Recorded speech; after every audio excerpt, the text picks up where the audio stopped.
तुझ्यात हरवले मी. भाग 55. सायली त्या जुन्या फोटोमधल्या दोन मुलीकडे पाहतच राहिली. तिच्या मनात एकच प्रश्न होता, दिव्या आणि माझं खरं नातं काय आहे? सायलीने त्या स्त्रीला विचारलं, तुम्हाला माझ्याबद्दल एवढं सगळं कसं माहिती? ती स्त्री शांतपणे म्हणाली, मी त्या काळात आश्रमात काम करत होते. तू लहान होतीस तेव्हा तुझ्या आयुष्यात काही लोक येऊन गेले, पण काही गोष्टी तुझ्यापासून मुद्दाम लपवल्या गेल्या. सायलीच्या डोळ्यात पाणी आलं. कोणी लपवल्या? स्त्रीने उत्तर देण्याआधी आदित्य पुढे आला. कृपया तिला अर्धवट गोष्टी सांगू नका. तिला पूर्ण सत्य जाणून घ्यायचं आहे. ती स्त्री मान हलवत म्हणाली, हो, पण त्यासाठी अजून एक रेकॉर्ड पाहावं लागेल. तिने एक जुना लिफाफा सायलीच्या हातात दिला. सायलीने तो उघडला. आत एक कागद होता. त्यावर लिहिलं होतं, सायली आणि दिव्या यांच्याशी संबंधित माहिती केवळ अधिकृत व्यक्तीलाच देण्यात यावी. खाली एक नाव होतं, कैलास. सायली ते नाव पाहून थबकली. कैलास? आदित्यने तिच्याकडे पाहिलं. तुझ्या कैलास काकांचं नाव आहे का? सायलीने हळूच मान हलवली. हो, पण हे कसं शक्य आहे? तिच्या मनात अचानक अनेक प्रश्न उभे राहिले. कैलास काकांना माझ्या भूतकाळाबद्दल इतकं आधीपासून कसं माहिती होतं? इकडे कैलास काका आणि कविताताईही त्याच वेळी जुन्या कागदपत्रांकडे पाहत होते. कैलास काका एका नोंदीवर बोट ठेवून म्हणाले. कैलास काका आणि कविताताईही त्याच वेळी जुन्या कागदपत्रांकडे पाहत होते. कैलास काका एका नोंदीवर बोट ठेवून म्हणाले, कविता, आता सायलीला माझ्यापासून काहीही लपवायचं नाही. कविताताईंनी विचारलं, मग तिला सगळं कधी सांगणार कैलासजी? कैलास काका काही क्षण शांत राहिले. लवकरच. त्यांच्या डोळ्यात पाणी आलं. पण आधी मला तिच्यासमोर एकदा तरी पप्पा म्हणून उभं राहायचं आहे. तिच्यावर हक्क सांगण्यासाठी नाही, तर तिची माफी मागण्यासाठी. कविताताई त्यांच्या हातावर हात ठेवत म्हणाल्या, कैलासजी, कदाचित सायलीला तुमच्याकडून हक्क नको असेल. तिला फक्त तुमचं खरं प्रेम जाणवायला हवं. कैलास काका हलकसं हसले. ते प्रेम तर तिच्यावर कधीच कमी झालं नाही. आणि दुसरीकडे सायलीने तो कागद पुन्हा हातात घेतला. कैलास. तिच्या मनात एकच विचार चमकून गेला, माझ्या आयुष्याबद्दल कैलास काकांना नेमकं काय माहिती आहे? आदित्यने तिचा हात धरला. सायली, ती त्याच्याकडे पाहत म्हणाली. आदित्य, मला वाटतं माझ्या भूतकाळाचं उत्तर कैलास काकांकडे आहे. आदित्यने शांतपणे तिचा हात घट्ट धरला. मग आपण त्यांच्याकडूनच सत्य जाणून घेऊ. सायली आणि आदित्य त्या स्त्रीकडून निघाले.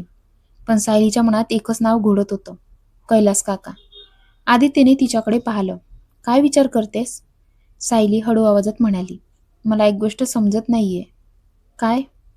कैलास काकांना माझ्या भूतकाळाबद्दल आधीपासून माहिती असेल, तर त्यांनी मला आधीच कधीच का सांगितलं नाही? आदित्य काही क्षण शांत राहिला. कदाचित त्यांच्याकडे पूर्ण सत्य नसेल, सायली म्हणाली. पण त्यांच्या नावाची नोंद त्या कागदावर होती. आदित्यने तिचा हात धरला. मग आपण त्यांना थेट विचारूया. सायलीने मान हलवली. इकडे कैलास काका घरी परतले होते. त्यांच्या हातात तीच जुनी फाईल होती. कविताताई त्यांच्या समोर बसल्या होत्या. कैलास काका म्हणाले, कविता, आता मला वाटतं वेळ आली आहे. कशाची? सायलीला सगळं सांगण्याची. कविताताई काही क्षण शांत राहिल्या. कैलासजी, सगळं सांगण्याआधी एक गोष्ट लक्षात ठेवा. काय? सायलीला तुम्ही वडील म्हणून कधीच जवळ केलेलं नाही. तिला तुमचं प्रेम जाणवत असलं तरी पप्पा म्हणण्याचं नातं तिच्या मनात अजून तयार झालेलं नाही. कैलास काकांच्या डोळ्यात पाणी आलं. माहितीये, पण मला एक संधी द्या. कविताताईंनी विचारलं. कशासाठी? कैलास काका हळू आवाजात म्हणाले, यावेळी तिच्यापासून दूर जाण्यासाठी नाही, तर तिच्या जवळ येण्यासाठी. तेवढ्यात कैलास काकांच्या फोनची रिंग वाजली. फोनवर सायलीचं नाव पाहून ते काही क्षण फोनकडेच पाहत राहिले. कविताताई हसल्या. उचला कैलासजी. कैलास काकांनी फोन उचलला. हॅलो. समोरून सायलीचा आवाज आला. कैलास काका, मला तुमच्याशी काही महत्त्वाचं बोलायचं आहे. कैलास काकांचं हृदय जोरजोरात धडधडलं. हो सायली, बोल. सायली काही क्षण शांत राहिली. मग म्हणाली, माझ्या भूतकाळाबद्दल तुम्हाला काही माहिती आहे का? कैलास काका स्तब्ध झाले. कविताताईंनी त्यांच्या चेहऱ्याकडे पाहिलं. कैलास काकांनी डोळे मिटले. आता सत्य लपवण्याची वेळ संपली होती. ते हळू आवाजात म्हणाले, हो सायली, मला काही गोष्टी माहिती आहेत. सायलीच्या डोळ्यात पाणी आलं. मग मला सगळं का नाही सांगितलं? कैलास काका काही बोलण्याआधीच फोनच्या दुसऱ्या बाजूने सायलीचा आवाज आला. कैलास काका, मला तुमच्याकडून एकही खोटं ऐकायचं नाही. कैलास काकांच्या डोळ्यात अश्रू आले. कारण पुढची भेट फक्त सायलीच्या भूतकाळाचं सत्य उघडणार नव्हती. ती एका मुलीला तिच्या वडिलांच्या जवळ घेऊन जाणार होती. फोनच्या दुसऱ्या बाजूला सायली शांत होती. कैलास काकांच्या मनात मात्र अनेक वर्षाच्या आठवणी गर्दी करत होत्या. सायलीने पुन्हा विचारलं, कैलास काका, तुम्हाला माझ्या भूतकाळाबद्दल नेमकं काय माहिती आहे? कैलास काका काही क्षण गप्प राहिले. मग हळू आवाजात म्हणाले, सायली, काही गोष्टी फोनवर सांगणं योग्य नाही. तू माझ्यासमोर आलीस की मी तुला सगळं सांगतो. सायलीचा आवाज थोडा भावूक झाला. ठीक आहे, पण यावेळी काहीही लपवू नका. वचन? फोन कट झाला. कैलास काकांनी डोळे पुसले. कविताताईंनी हळूच विचारलं, कैलासजी, आता? कैलास काका म्हणाले, आता सायलीला सत्य सांगण्याची वेळ आली आहे. इकडे. सायलीने फोन खाली ठेवला. आदित्य तिच्या जवळ आला. काय म्हणाले? सायली त्याच्याकडे पाहत म्हणाली, ते म्हणाले की सगळं समोर बसून सांगतील. आदित्यने तिचा हात धरला. मग आपण जाऊ. सायलीने मान हलवली. हो, पण तिच्या डोळ्यात एक वेगळीच भीती होती. आदित्यने तिच्या चेहऱ्याकडे पाहिलं. घाबरतेस? सायली हळू आवाजात म्हणाली, मला भीती सत्याची नाही. मग कशाची?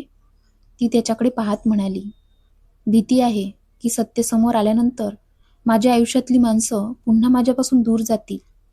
आदित्यने तिचा हात घट्ट पकडला. यावेळी कुणीही तुला एकटं सोडणार नाही. मी तरी नाही. सायलीच्या डोळ्यात पाणी आलं. तिने हळूच त्याच्या खांद्यावर डोकं टेकवलं. दुसरीकडे कैलास काका जुन्या फाईलमधून सायलीच्या शिक्षणाच्या पावत्या, आश्रमातील नोंदी आणि काही जुने कागद बाहेर काढत होते. कविताताई शांतपणे पाहत होत्या. कैलास काका एका पावतीवर हात ठेवून म्हणाले, ही प्रत्येक पावती तिच्यासाठी केलेल्या माझ्या काळजीची साक्ष आहे. पण सायलीला कधीच कळलं नाही. कविताताई म्हणाल्या, आता कळेल कैलासजी. कैलास काका हळूच हसले. फक्त एकच इच्छा आहे. काय?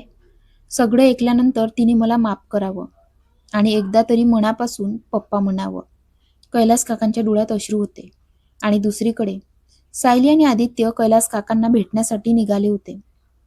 पुढची भेट फक्त भूतकाळाचं सत्य उघडणार नव्हती, तर सायली आणि कैलास काकांच्या तुटलेल्या बाप लेकीच्या नात्याला पुन्हा जोडण्याची सुरुवात करणार होती. सायली आणि आदित्य कैलास काकांना भेटण्यासाठी निघाले होते. सायलीच्या मनात अनेक प्रश्न होते. कैलास काकांना तिच्या भूतकाळाबद्दल काय माहिती होतं? आणि सगळ्यात मोठा प्रश्न, दिव्या आणि तिचं खरं नातं काय होतं? आदित्य तिच्याकडे पाहत म्हणाला, सायली, एवढं विचार करू नकोस. सायलीने हळूच त्याच्याकडे पाहिलं. पण आदित्य, मला भीती वाटते. कशाची? सत्य समोर आल्यानंतर माझं आयुष्य पुन्हा बदललं तर? आदित्य तिच्या जवळ आला. आयुष्य बदललं तरी आपण दोघं एकत्र असू. मग भीती कसली? सायलीच्या चेहऱ्यावर हलकसं हसू आलं. तू आहेस म्हणूनच मी हे सगळं सहन करू शकते. आदित्यने तिचा हात हातात घेतला. आणि मी तुला कधीच एकटं सोडणार नाही. काही वेळाने ते कैलास काकांच्या घरी पोहोचले. कैलास काका दाराजवळच उभे होते. सायलीला पाहताच त्यांच्या डोळ्यात एक वेगळीच भावना उमटली. कितीतरी वर्ष मनात जपलेली मुलगी आज त्यांच्यासमोर उभी होती. पण तिला अजूनही त्यांचं खरं नातं माहिती नव्हतं. सायली आत आली. कैलास काका, मला तुमच्याशी काही महत्त्वाचं बोलायचं आहे. कैलास काकांनी तिच्याकडे पाहिलं. मलाही तुझ्याशी खूप काही बोलायचं आहे सायली. कविताताई थोड्या अंतरावर शांत उभ्या होत्या. सायलीने थेट प्रश्न विचारला, माझ्या भूतकाळाबद्दल तुम्हाला नेमकं काय माहिती आहे? कैलास काका काही क्षण गप्प राहिले. मग त्यांनी हळूच समोरची खुर्ची दाखवली. बस सायली, आज तुला मी सगळं सांगणार आहे. सायली बसली. आदित्य तिच्या शेजारी उभा राहिला. कैलास काकांनी हातातली जुनी फाईल उघडली.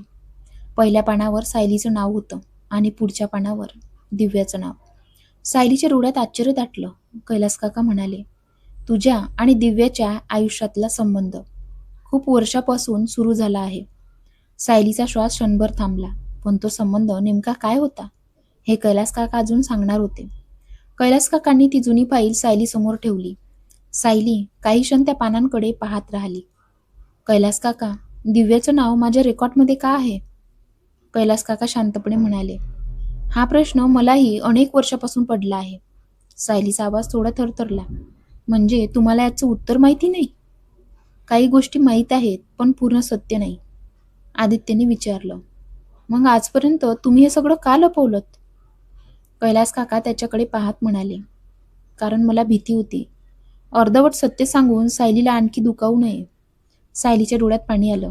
पण मला माझ्या आयुष्याबद्दलच माहिती नसेल तर मी सत्य शोधणार तरी कसं? कैलास काकांनी तिच्याकडे पाहिलं. म्हणूनच आज मी तुला काहीही लपवणार नाही. तेवढ्यात त्यांनी दुसरा कागद बाहेर काढला. कागद तुला आश्रमात परत आणल्यानंतरचा आहे. सायलीने तो हातात घेतला.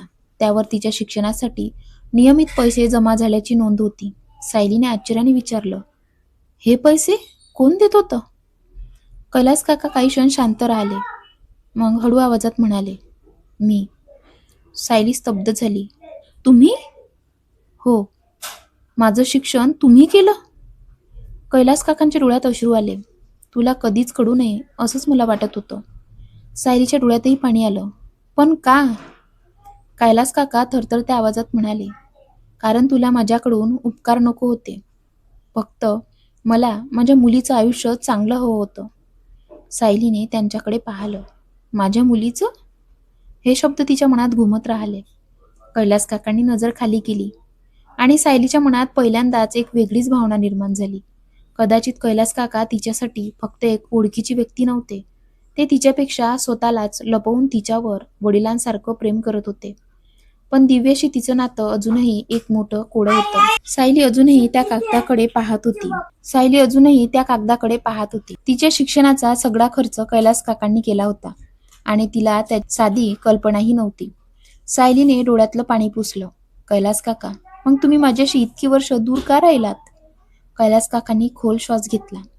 कारण काही नाती जवळ असूनही जगता येत नाही सायली. तुला आठवतंय ना, तुला आश्रमात परत का आणलं होतं? सायलीने मान हलवली. हो, तुमच्या आईला मी या घरात नको होते. कैलास काकांच्या डोळ्यात वेदना उमटली. हो, त्या दिवशी मी तुला आणि साधनाला आश्रमात सोडलं, पण मनाने तुला कधीच सोडलं नाही.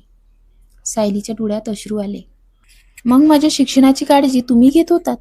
हो, माझ्या प्रत्येक गोष्टीची. कैलास काका हळू आवाजात म्हणाले, तू कुठे शिकतेस? तुला काय हवं आहे? तुझ्या शिक्षणात काही अडचण आहे का? मी सगळ्यावर लक्ष ठेवत होतो. सायलीला काहीच बोलता येईना. आदित्य तिच्याजवळ उभा होता. कैलास काका पुढे म्हणाले, पण तुझ्यावर माझा हक्क आहे असं कधीच सांगितलं नाही. सायलीने त्यांच्या डोळ्यात पाहिलं. का? कैलास काका थरथरत्या आवाजात म्हणाले, कारण मला भीती होती, तू मला स्वीकारशील की नाही. सायलीच्या डोळ्यातून अश्रू वाहू लागले. ती काही बोलणार इतक्यात कैलास काकांनी फाईलमधला आणखी एक कागद तिच्यासमोर ठेवला. पण सायली, हे सगळं सांगणं अजून बाकी आहे. सायलीने कागद हातात घेतला. त्यावर दिव्याचं नाव पुन्हा होतं. ती आश्चर्याने म्हणाली, पुन्हा दिव्याचं नाव? कैलास काका म्हणाले, हो, आणि हाच तो भाग आहे जो मला आजपर्यंत समजलेला नाही. सायलीने आदित्यकडे पाहिलं. आदित्यने तिचा हात घट्ट धरला. कैलास काका शांतपणे म्हणाले, दिव्या आणि तुझ्यात नेमकं नातं काय आहे हे शोधल्याशिवाय तुझ्या भूतकाळाचं पूर्ण सत्य समोर येणार नाही. सायलीने डोळे पुसले. आता तिच्या मनात एकच प्रश्न होता, दिव्या तिच्यासाठी कोण होती? सायलीच्या डोळ्यांसमोर अजूनही दिव्याचं नाव होतं. ती हळू आवाजात म्हणाली, कैलास काका, मला आता सगळं जाणून घ्यायचं आहे.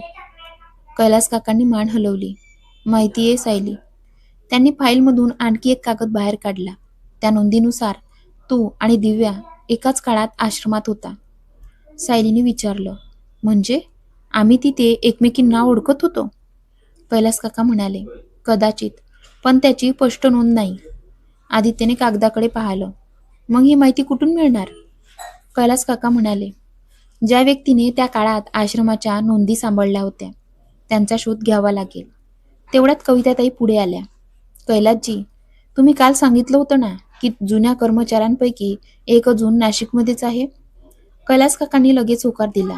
हो, त्यांच्याकडे कदाचित या दोन्ही मुलींबद्दल अधिक माहिती असेल, सायलीने विचारलं. मग आपण त्यांना भेटूया. कैलास काका तिच्याकडे पाहत म्हणाले. हो, पण सायली, जे काही समोर येईल ते ऐकण्यासाठी मन तयार ठेव. सायलीने आदित्यकडे पाहिलं. आदित्यने तिचा हात घट्ट पकडला. काहीही झालं तरी मी तुझ्यासोबत आहे. सायलीने हळूच मान हलवली. कैलास काकांनी फाईल बंद केली, पण फाईल बंद करण्याआधी एक छोटासा कागद खाली पडला. कविताताईंनी तो उचलला. कैलासजी, हे बघा. कैलास काकांनी कागद घेतला. त्यावर फक्त एकच वाक्य लिहिलेलं होतं. दोन्ही मुलींना वेगळं करण्याचा निर्णय त्यांच्या सुरक्षिततेसाठी घेण्यात आला. सायलीच्या चेहऱ्यावरचे भाव बदलले. वेगळं करण्याचा? ती अस्वस्थ होऊन विचारू लागली. पण आम्हाला कोणापासून आणि का वेगळं केलं होतं? कैलास काका तिच्याकडे पाहत राहिले. त्यांच्याकडे या प्रश्नाचं पूर्ण उत्तर नव्हतं. पण आता एक गोष्ट स्पष्ट झाली होती. सायली आणि दिव्याला वेगळं करण्यामागे फक्त अनाथ आश्रमाची परिस्थिती नव्हती. त्यामागे कोणाचा तरी मोठा निर्णय होता. आणि तो निर्णय कोणी घेतला होता हेच आता पुढचं रहस्य होतं. सायली त्या कागदावरची एकच ओळ पुन्हा वाचत होती. दोन्ही मुलींना वेगळं करण्याचा निर्णय त्यांच्या सुरक्षिततेसाठी घेण्यात आला. तिच्या मनात असंख्य प्रश्न निर्माण झाले. कैलास काका, हा निर्णय नेमका कोणी घेतला होता?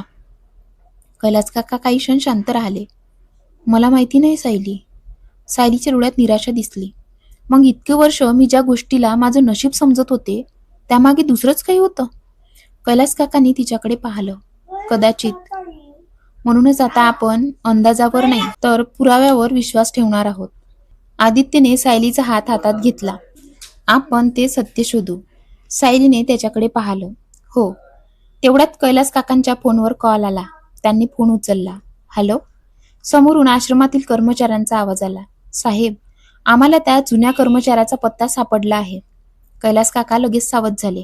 कुठे आहे ते? नाशिकमध्येच आहेत. आणि साहेब, त्यांच्याकडे त्या काळातील काही वैयक्तिक नोंदीही आहेत. कैलास काकांनी विचारलं. त्यांनी काही सांगितलं का? समोरून उत्तर आलं. त्यांनी एवढंच सांगितलं की सायली आणि दिव्याबद्दलचं खरं त्यांनाच आठवतंय. कैलास काका काही क्षण स्तब्ध झाले. कविताताईंनी त्यांच्या चेहऱ्याकडे पाहिलं. काय झालं कैलासजी? कैलास काकांनी फोन ठेवला. आपल्याला त्या व्यक्तीला भेटायला नाशिकला परत जावं लागेल. सायलीने लगेच विचारलं. मी सुद्धा येणार. कैलास काकांनी तिच्याकडे पाहिलं. हो, यावेळी तू माझ्यासोबतच येशील. सायलीच्या चेहऱ्यावर हलकंसं हसू आलं. रात्री सायली आणि आदित्य बाल्कनीत उभे होते. सायली शांत होती. आदित्यने विचारलं. काय विचार करतेस? सायली म्हणाली. आज पहिल्यांदा मला असं वाटतंय की माझ्या आयुष्याला काही उत्तर मिळतील. आदित्य तिच्या जवळ आला. आणि त्या उत्तरांमध्ये काहीही असलं तरी त्याने तिचा हात धरला. तू माझ्यासाठी बदलणार नाहीस. सायलीने त्याच्याकडे पाहिलं. तू खरंच माझ्यासोबत राहशील? आदित्य हसला. हा प्रश्न पुन्हा विचारू नकोस, कारण माझं उत्तर कायम एकच असेल. सायली त्याच्या खांद्यावर डोकं टेकवते आणि दूर नाशिकमध्ये एक वृद्ध व्यक्ती जुन्या कपाटातून एक जपून ठेवलेली पेटी बाहेर काढत होती. त्या पेटीत सायली आणि दिव्याच्या भूतकाळाचं खरं रहस्य दडलेलं होतं. नाशिकमध्ये ती वृद्ध व्यक्ती जुन्या कपाटातून काढलेली पेटी घेऊन शांतपणे बसली होती. तिने पेटी उघडली. आत काही जुने फोटो, कागदपत्र आणि एक छोटंसं पत्र होतं. तिने पत्र हातात घेतलं आणि हळू आवाजात म्हणाली. इतकी वर्ष हे सत्य माझ्या मनात होतं, पण आता ते सायलीपर्यंत पोहोचण्याची वेळ आली आहे. तिने फोटो बाहेर काढला. फोटोमध्ये 2 लहान मुली होत्या, सायली आणि दिव्या. पण फोटोच्या मागे लिहिलेल्या काही शब्दांनी तिचे डोळे पाणावले. इकडे कैलास काका, कविताताई, सायली आणि आदित्य नाशिकला जाण्याची तयारी करत होते. सायली शांत होती. कैलास काकांनी तिच्याकडे पाहिलं. सायली? ती त्यांच्याकडे वळली. हो. कैलास काका काही क्षण थांबले, मग म्हणाले. उद्या तुला तुझ्या आयुष्यातल्या काही प्रश्नांची उत्तरं मिळतील. सायलीने त्यांच्या डोळ्यात पाहिलं. आणि जर ती उत्तरं खूप दुखणारी असतील तर? कैलास काका हळू आवाजात म्हणाले. मग तुझं दुःख माझ्यासोबत वाटून घे. सायली काही क्षण त्यांच्याकडे पाहत राहिली. तिला पहिल्यांदाच कैलास काकांच्या आवाजात एका वडिलांची काळजी जाणवत होती. तिने काही न बोलता फक्त मान हलवली. रात्री आदित्यने सायलीला फोन केला. झोपलीस? नाही, भीती वाटते थोडी. आदित्य हसला. डोळे मीट. आणि फक्त एवढं लक्षात ठेव. उत्तर, उद्या काहीही सत्य समोर आलं तरी तू एकटी नाहीस. सायलीच्या चेहऱ्यावर हलकंसं हसू आलं. धन्यवाद. धन्यवाद नको. मग? फक्त माझ्यावर विश्वास ठेव. सायलीने डोळे मिटले. आहे. आणि त्याच वेळी नाशिकमध्ये ती वृद्ध व्यक्ती पेटी बंद करत होती. तिने शेवटचा कागद हातात घेतला. त्यावर लिहिलं होतं, सायली आणि दिव्याला वेगळं करण्यामागचं खरं कारण. ती व्यक्ती खोल श्वास घेत म्हणाली, उद्या हे सत्य सगळ्यांसमोर येईल. आणि दुसऱ्या दिवशीची सकाळ सायलीच्या आयुष्याचा सगळ्यात मोठा अध्याय उघडणार होती. कसा वाटला आजचा पार्ट कमेंट करून नक्की सांगा. आणि तुम्ही खूप दिवसांची वाट पाहत आहे की कथेमध्ये रहस्य वाढतच चालले आहे पण कमी होत नाही आहे. हे मी पण समजू शकते. आता काहीच दिवसाची म्हणजे 2च दिवसाची आपली कथा राहिलेली आहे. आता येत्या 2 दिवसात सगळे रहस्य उघडणार आहे आपल्या कथेमधले. तर पाहायला विसरू नका. आणि आजचा पार्ट आवडला असेल तर आपल्या या व्हिडिओला नक्की लाईक करा. धन्यवाद.